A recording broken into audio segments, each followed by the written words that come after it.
পাকিস্তান, দেশটা নয় পাকিস্তান।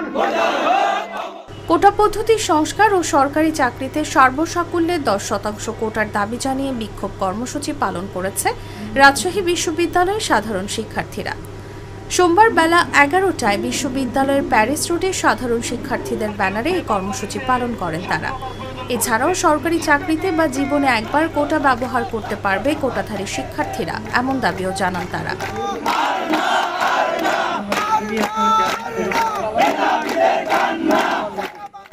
বিশ্ববিদ্যালয়ের শিক্ষার্থী শফিকুল ইসলাম বলেন, হাইকোর্টের এই রায় হচ্ছে যুক্তিহীন ও বৈষম্যমূলক। কানাডায় কোনো কোটা পদ্ধতি নেই, মাত্র 5% কোটা আছে পাশের দেশ চীন ও ভারতে।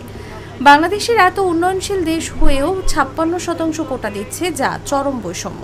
আমরা দ্রুত কোটা সংস্কার চাই। সংবিধানে এটাও রয়েছে, এই কোটা শুধুমাত্র তাদেরই দিতে হবে যারা পিছিয়ে পড়া জনগোষ্ঠী।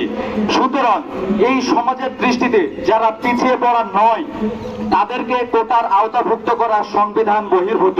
টোটাল 42,000 সরকারি এমপ্লয়ির মধ্যে 47 থেকে 71 সালের মধ্যে বাঙালি ছিল 2900 এবং 47 থেকে 71 সালে টোটাল 221 জন মিনিস্ট্রির মধ্যে বাঙালি এবং অর্থাৎ পূর্ব বাংলার ছিল 95 জন।